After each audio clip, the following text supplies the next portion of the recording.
I'd like to start by setting the record straight about what SNAP is and who it helps. SNAP is an essential program that ensures millions of Americans won't go hungry. Contrary to what my Republican colleagues want us to believe, the vast majority of adults enrolled in SNAP actually participate in the workforce, sometimes holding 2 or 3 jobs at a time and still struggling to make ends meet. What's more, the average family only receives about $6 a day in food assistance. So there is nothing extravagant about this program. But for so many Americans, that $6 makes all the difference. It means not having to wonder about where your next meal will come from. It means being able to make rent this month and not having to worry about losing your home. We are talking about basic human needs here.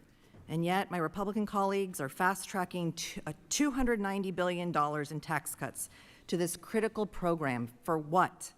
Just so they can give tax breaks to billionaires. These massive cuts will be devastating for working families and local economies.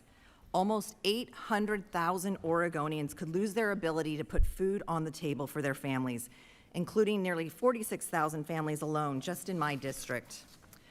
Among those who rely on SNAP in my state, approximately 200,000 are children, 120,000 are seniors, and 33,000 are veterans. Without assistance from SNAP, many of these folks will be forced to rely on local food banks and pantries to feed their families.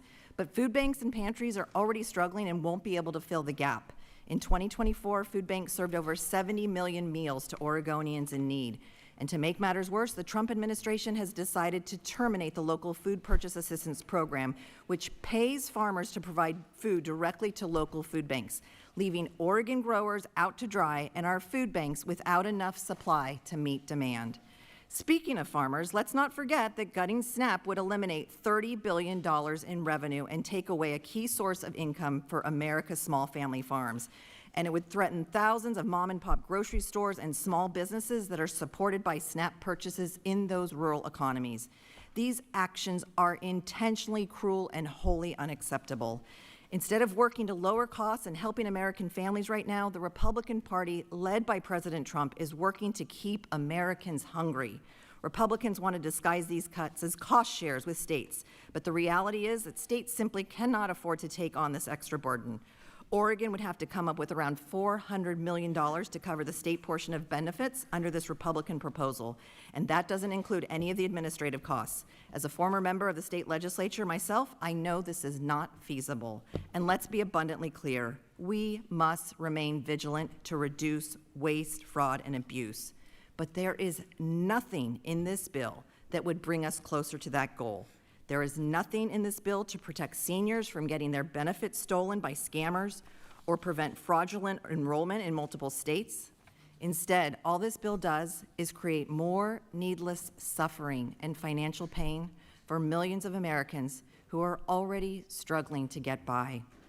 In closing, this Republican reconciliation package is an outrageous attempt to help the rich get even richer on the backs of hardworking families. I cannot stand for it.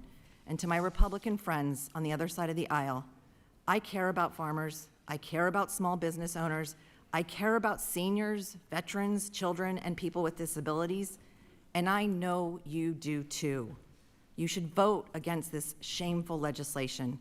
Our constituents are counting on us to make their lives more affordable, and this bill does not achieve that. It does the exact opposite. I urge my colleagues to vote no, and I yield back.